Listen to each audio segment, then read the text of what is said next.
جلال الدين السيوطي وإلى روح حضرة شيخ محمد هاشم الأشعري وإلى أرواح والدينا ووالديكم الفاتحة.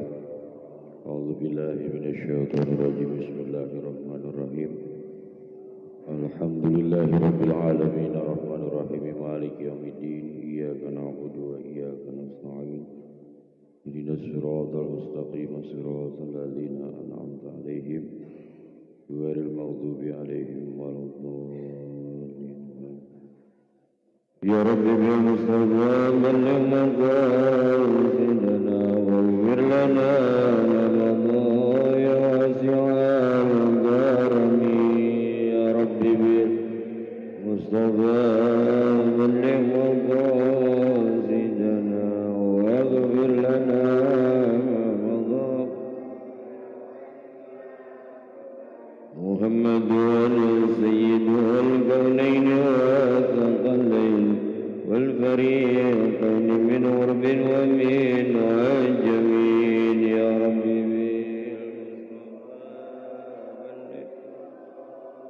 بالمصطفى واغفر لنا مضى. مولاي صل وسلم دائما ابدا على حبيبك خير الخلق كلهم. يا ربي بالمصطفى بلغ مقاصدنا واغفر لنا ما مضى. يا ربي هو الحبيب الذي ترجى شفاعته لكل هول من الأهوال مقتحم. يا ربي بالمصطفى بلغ مقاصدنا واغفر لنا ما مضى. يا حنان يا منان يا قديم الإحسان ظهر جودك مليان جد لنا بالغفران. يا ربي بالمصطفى بلغ مقاصدنا واغفر لنا ما مضى. يا واسع اللهم صل وسلم وبارك عليه. بسم الله الرحمن الرحيم. الحمد لله رب العالمين. الصلاة والسلام على رسول الله سيدنا ونبينا ومولانا محمد وعلى آله وأصحابه أجمعين. قال المؤلف رحمه الله تعالى ونفعنا به وبعلومه في الدارين آمين. Para jamaah masjid Kuba Nurul Amal yang insya Allah kita semua selalu dalam ridho Allah Subhanahu wa Ta'ala. Alhamdulillah pada kesempatan kali ini kita dapat menunaikan kewajiban kita dalam keadaan sehat walafiat. Mudah-mudahan segala apa yang kita lakukan ini dikabul dan diridhoi oleh Allah Subhanahu wa Ta'ala. Amin ya rabbal alamin. Melanjutkan kajian hudan lil muttaqin alladzina yu'minuna bil ghaibi wa yuqimuna as-salata wa mimma razaqnahum yunfiqun walladzina yu'minuna bima unzila ilaika wa ma unzila min qablik wa bil akhirati hum yuqinun. Orang bertakwa memiliki beberapa identitas. Identitas yang pertama adalah alladzina yu'minuna bil ghaibi. Yang kedua wa yuqimunas shalat. Yang ketiga wa mimma razaqnahum yunfiqun. Yang keempat walladzina yu'minuna bima unzila ilaika wa ma unzila min qablik. Yang kelima adalah wabil akhirati hum yuqinun. Ciri orang yang bertakwa yang pertama kali adalah yu'minuna alladzina yu'minuna bil ghaib. Orang-orang yang beriman, yu'minuna beriman, ayyusaddiquna membenarkan. Jadi iman itu membenarkan. Mau masuk akal nggak masuk akal, pokoknya yusaddiqun. Urusan agama itu memang tidak bisa harus masuk akal. Karena wa ma utitum minal ilmi illa qalila. Kita ini diberikan ilmu oleh Allah hanya sedikit. Yang diibaratkan lau kana al-bahru midada li kalimati rabbi lanafida al-bahru qabla an tanfada kalimatu rabbi walau ji'na bimithlihi madada. Seandainya air laut itu jadi tinta untuk menulis kalimat Allah, air laut yang jadi tinta itu sudah habis, ilmunya Allah belum habis. Artinya kalau misalnya agama ini harus masuk akal, rasionalis, empiris, itu tidak bisa menyeluruh. Maka yang dikedepankan adalah alladzina yu'minun, orang-orang yang beriman, yaitu yang membenarkan. Orang semakin dekat dirinya kepada Allah, semakin sadar betapa kecilnya kita sebagai hamba. Bukan kemudian betapa besarnya kita di hadapan Allah, bukan. Falsafah padi semakin berisi semakin merunduk. Orang semakin bertakwa di hadapan Allah akan semakin menunduk. Yusaddiquna bil ghaibi, dengan yang gaib, tidak bisa terlihat di dunia, tidak bisa terdengar. Bima ghaba anhum minal ba'thi wal jannati wan nar, di antaranya adalah bagaimana hari kebangkitan itu. Hari kiamat, hari kebangkitan itu masih gaib. Kapan? Enggak tahu. Sekelas Rasulullah aja enggak tahu. Apalagi kita ini. Wal jannati, surga. Enaknya kayak apa itu surga? Belum pernah ada yang ngerasain. Iya. Kalau belum kiamat, belum bisa ada orang yang bisa ngerasain. Wan nari, neraka. Seenak-enaknya orang di dunia masih bisa tidur. Seenak-enaknya orang di dunia masih bisa tidur. Lah nanti kalau di sorga, saking enaknya kagak bisa tidur. Saya belum pernah tuh nemuin ada keterangan penduduk surga tidur, itu belum pernah. Di dunia sesusah-susahnya orang masih bisa tidur. Badan sakit, pikiran banyak, nggak nemu gimana ini solusinya, jalan keluarnya ini. Badan sakit, nggak punya duit buat beli obat, pikiran susah. Sesusah-susahnya orang di dunia masih bisa tidur. Dan nanti di akhirat sesusah-susahnya orang di neraka nggak bisa tidur saking susahnya. Masa ada orang lagi disiksa tidur? Oh, gimana tadi rasanya siksa neraka? Oh ya, gua ketiduran tadi. Nggak ada. Makanya dikategorikan bil ghaib. Gak bisa dijangkau dengan panca indera. Ciri yang kedua, ciri orang bertakwa, wa yuqimuna, dan menegakkan as-sholata, sholat. Yang dimaksud menegakkan sholat, ayyatuna biha bihukukiha.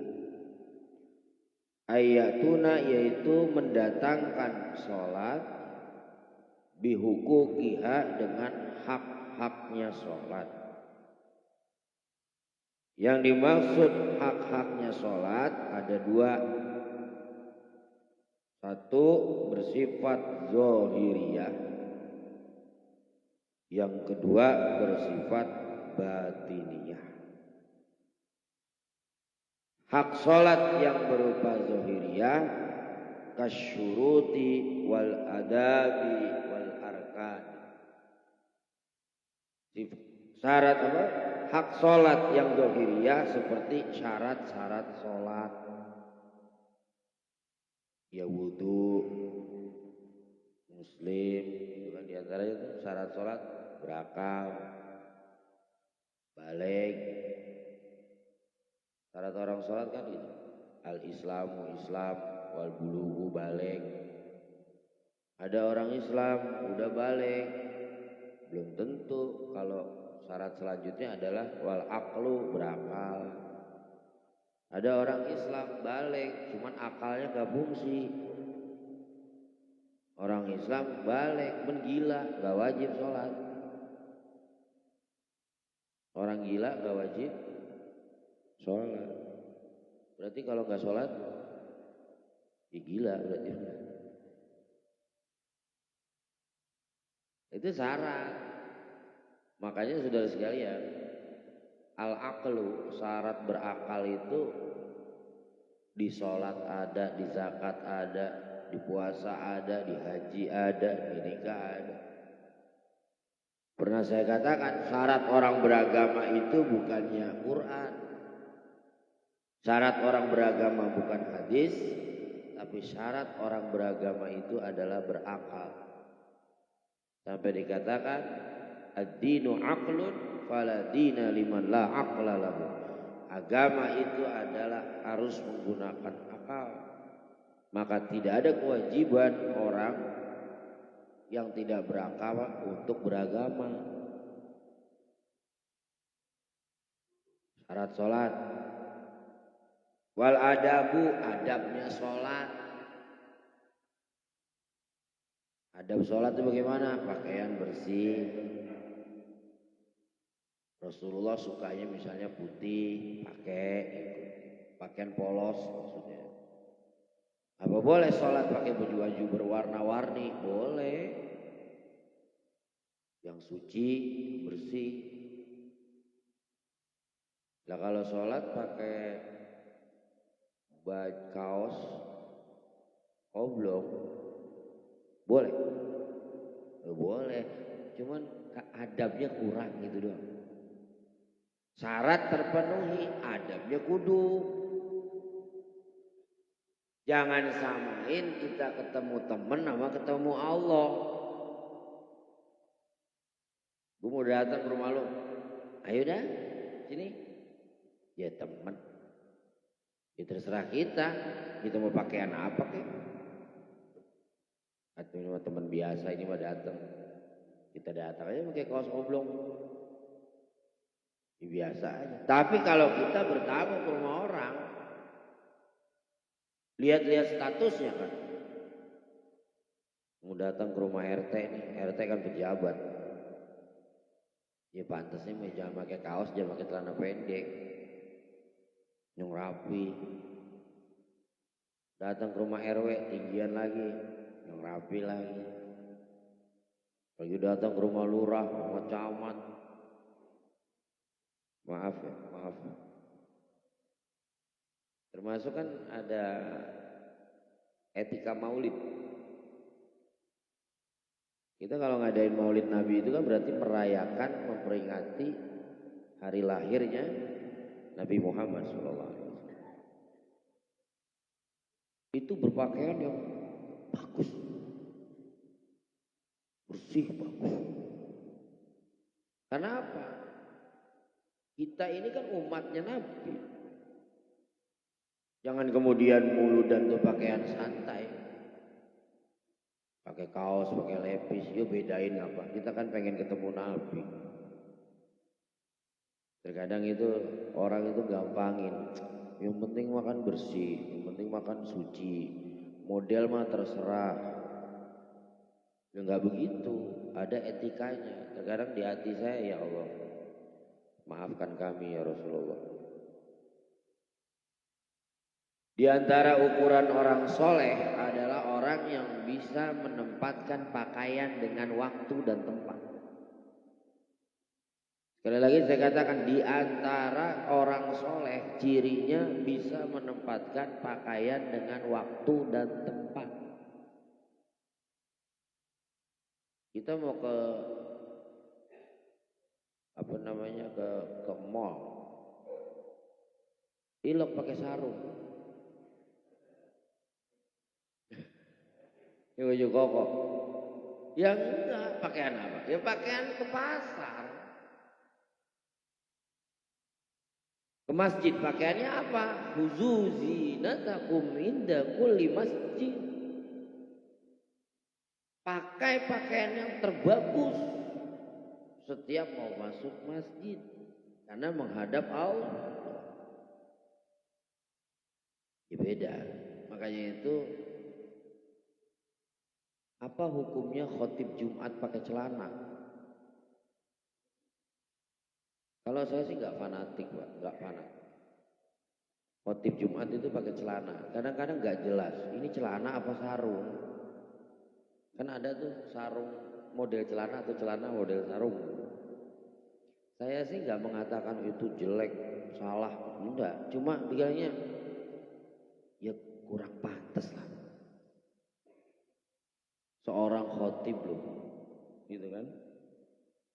Khotib itu kan, khutbah itu kan rukun dalam Jumat. Ya, yang pantas apa sih? Gitu. Bisa menempatkan pakaian dengan waktu dan tempat, bisa menyesuaikan. Nah, ini termasuk adab sholat. Wal adab. Kemudian wal arkan, rukun-rukunnya sholat. Ini jadi yang dimaksud yukimuna itu mendatangkan hak-haknya sholat. Ada dua. Pertama zohiriyah, yaitu syarat, adab, rukun. Bukan kemudian yang penting sah. Bukan.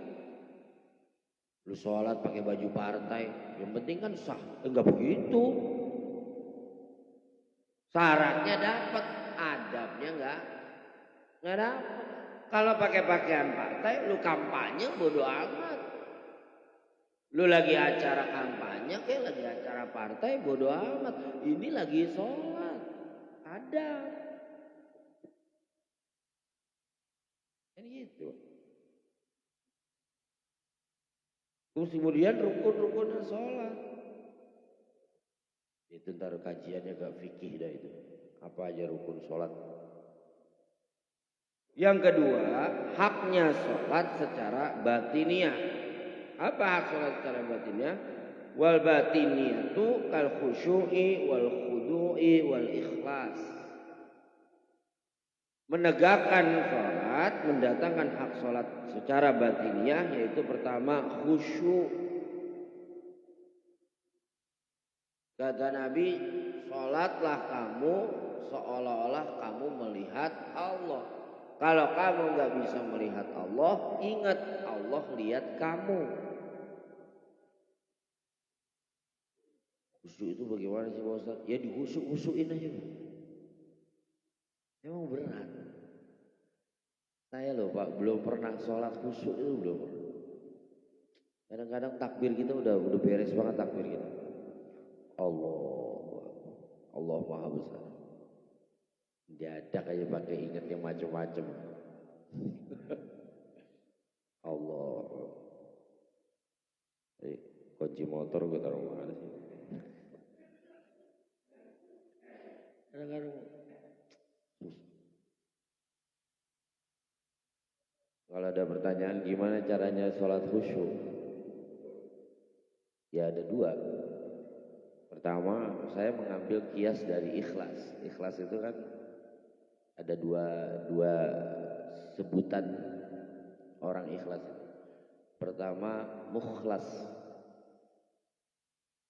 La ughwiyannahum ajma'in illa ibadaka minhumul mukhlasin.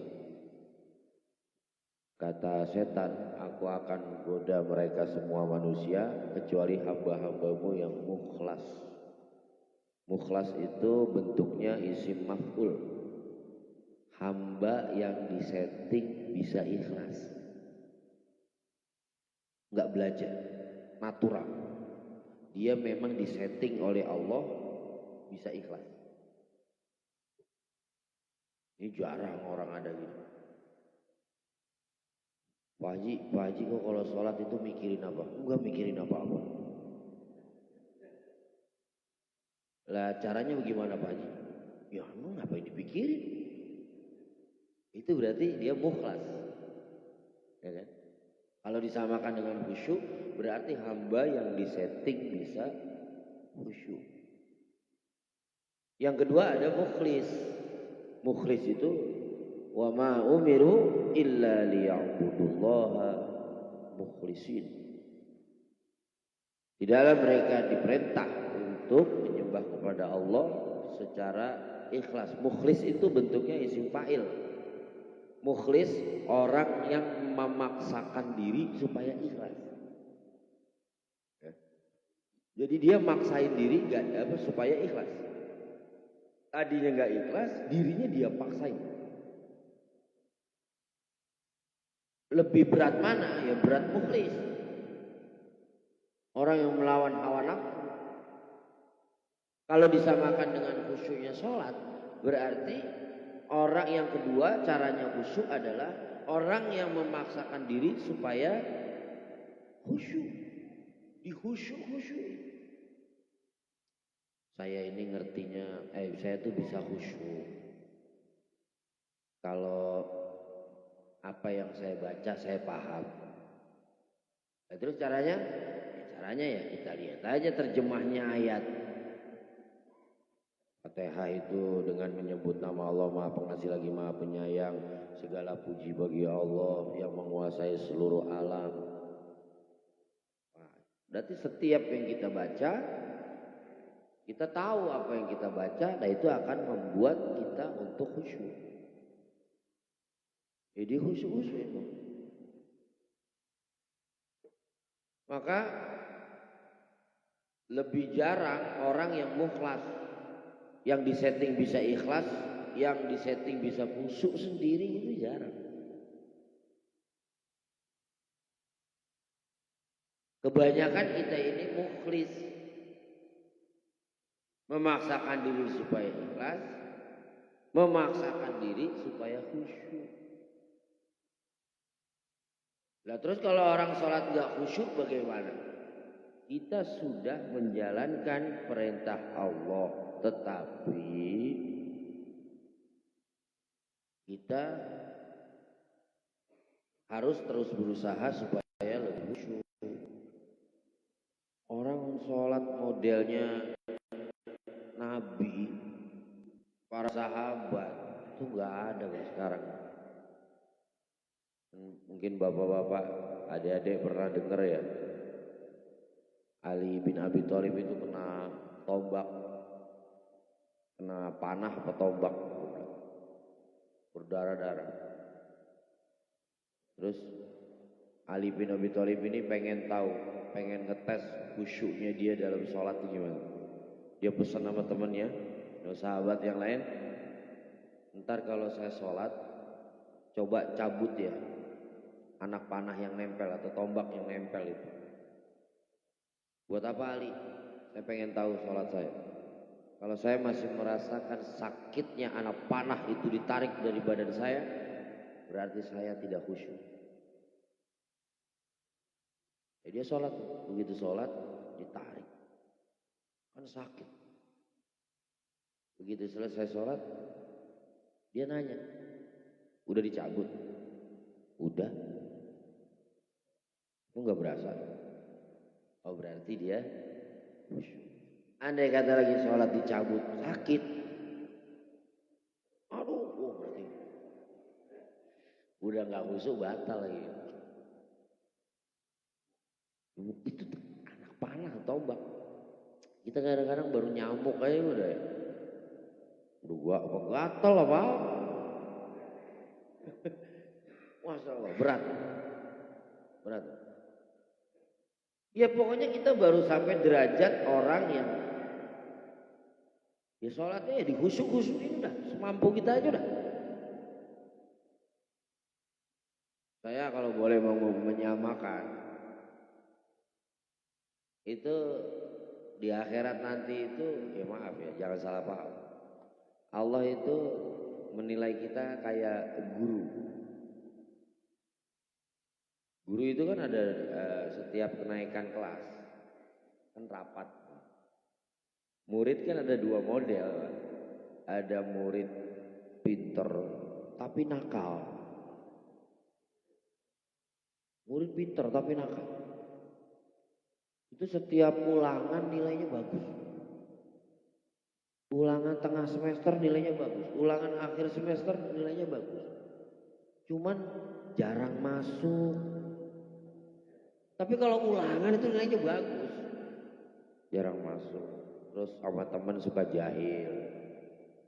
Sama guru gak sopan.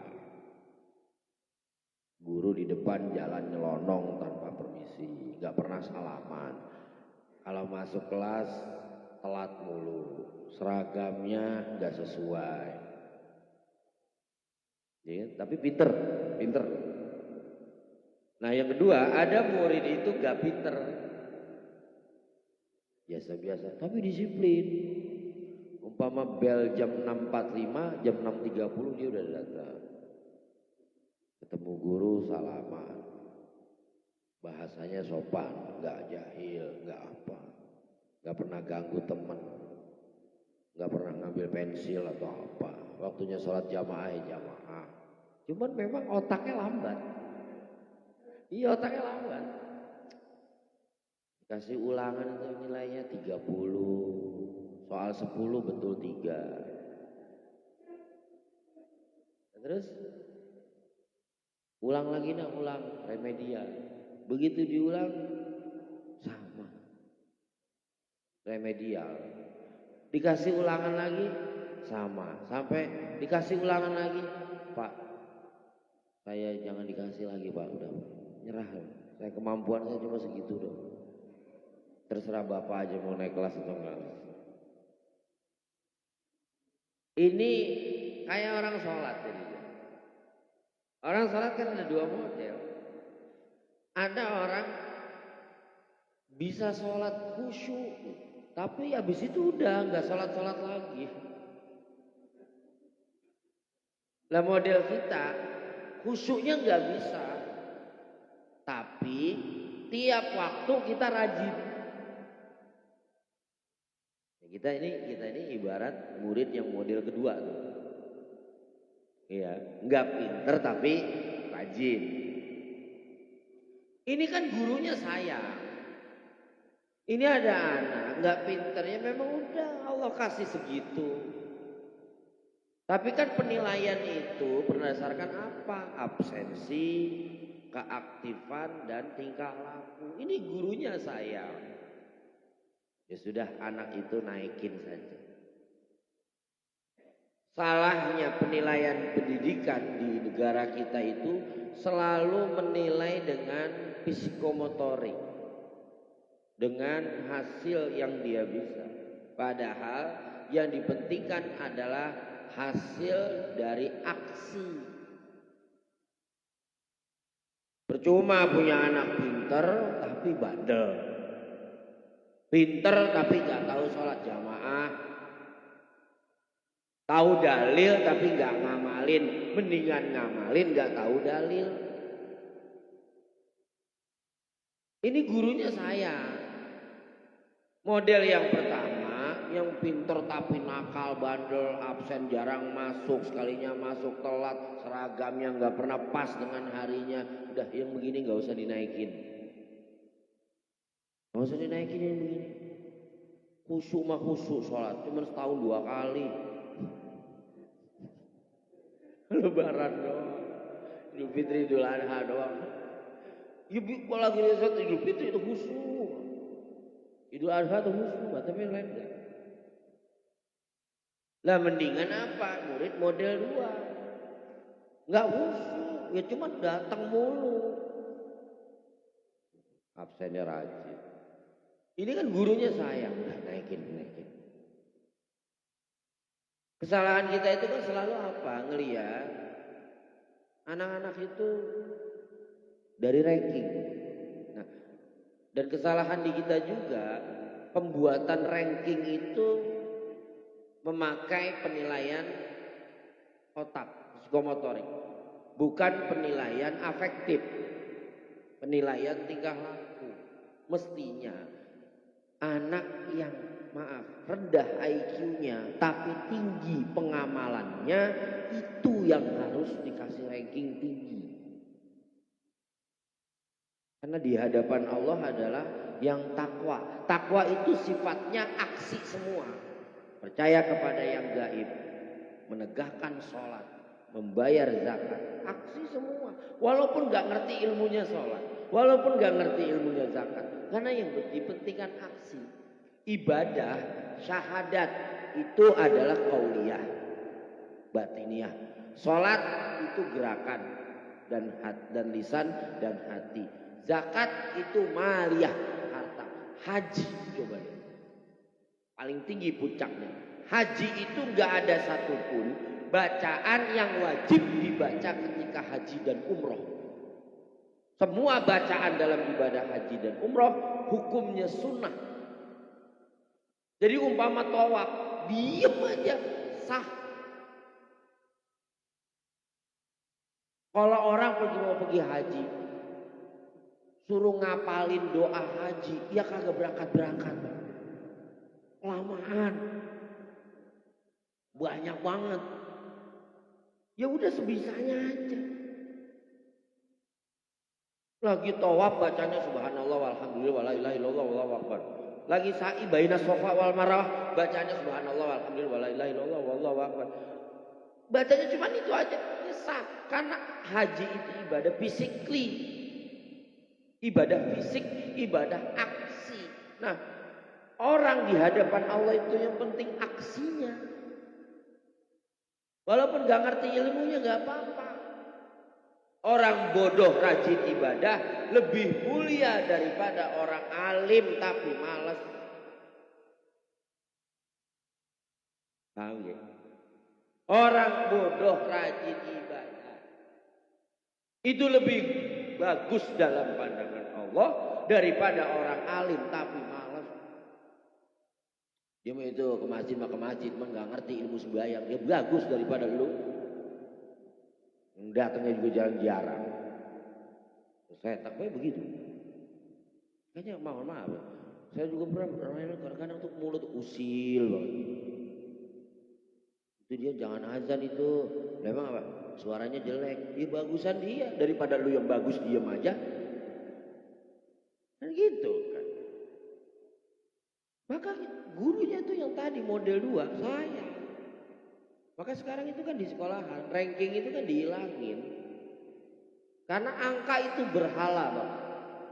Saya mengatakan angka itu berhala. Angka itu ibarat sesuatu yang sering disembah. Ranking berapa? Anaknya ranking 1. Oh bagus. Ranking berapa anaknya? Ranking 1 dari belakang. Wah, jelek.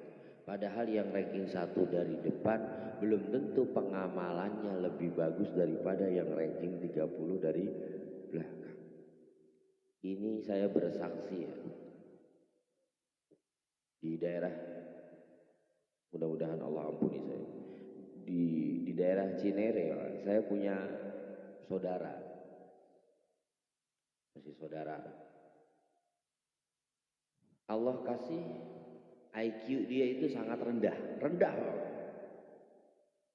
Ya pakaiannya ya biasa. Anak yang tidak peduli pandangan orang. Ya kebersihannya ya kurang. Tapi Masya Allah. Itu waktu dia meninggal dunia karena sakit. Yang takziah itu ratusan orang. Di situ saya berpikir bahwa ternyata Allah itu salah satunya sering menyimpan kerahasiaannya di antara hambanya yang kita tidak duga. Itu anak nggak bisa baca, Pak. Nggak bisa nulis. Maaf, kasarnya bilang anak idiot. Tapi ya sama orang ya sukanya bercanda. Kadang-kadang ketemu siapa yang dia kenal, minta duit. Anaknya idiot. Nggak mau ngerepotin orang tua. Itu di Cinere Mall, kalau hujan dia seneng ojek payung. Ngojek payung. Ya cuman kagak beres. Kadang-kadang ngojek payung, pantat orang dipegang. Iya. Tapi begitu. Kalau ketemu saya, Pak Ustadz minta duit. Ya ada ya berapa kasih. Begitu dia meninggal dunia, Masya Allah. Ini sekelas kiai aja kalah. Sekelas kiai kalah. Apa? Allah buka amal dia yang orang tidak tahu. Marbot masjid belum bangun subuh, dia udah bangun. Bahkan kalau dia datang ke masjid subuh, pintu masjid masih dikunci, rumah dinas marbot masjid itu diketok. Bang, bangun subuh, bukain pintu. Marbot belum bangun, dia diketok. Ya sholat padahal ya mohon maaf lah ya anak-anak begitu ya sholatnya gimana sih ya? Paling cuma dia lirik sopo dari sini. Iya kan? Tapi istiqomah. Terus di mana ada majelis maulid hadir. Ada maulid enggak? Ada maulid di mana? Sekalipun jauhnya di Cipete datang. Dia senang itu sama ya Rabbi sholli ala Muhammad. Dia senang sama ya Nabi salam alaik. Ya padahal ya Nabi salam alaik aja ya bercanda. Terus kalau dapat berkat ditanya, buat siapa? Emak. Buat siapa? Emak.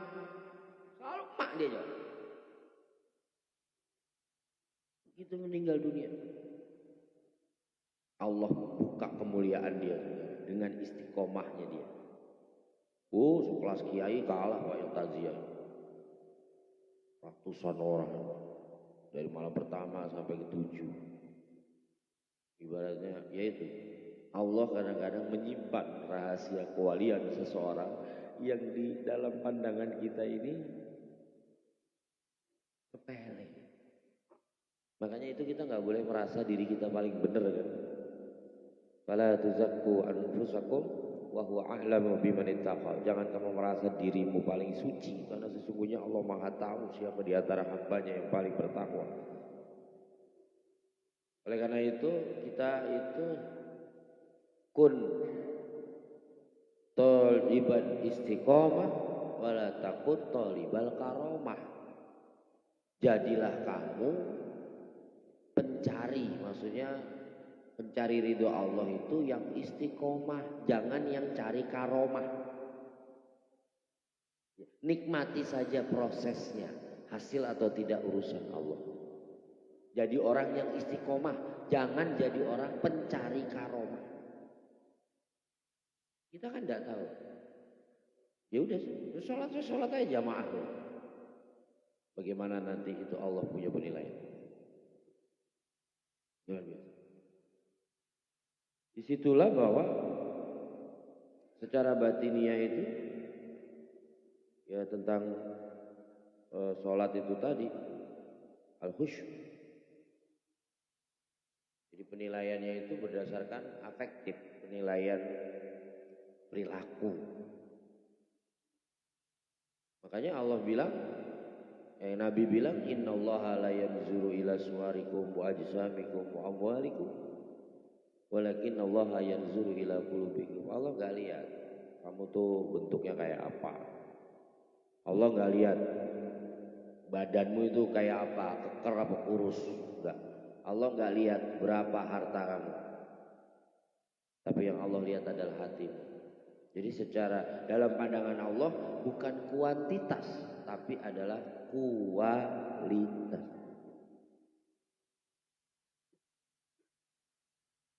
Batiniah yang kedua wal khudu, rendah diri.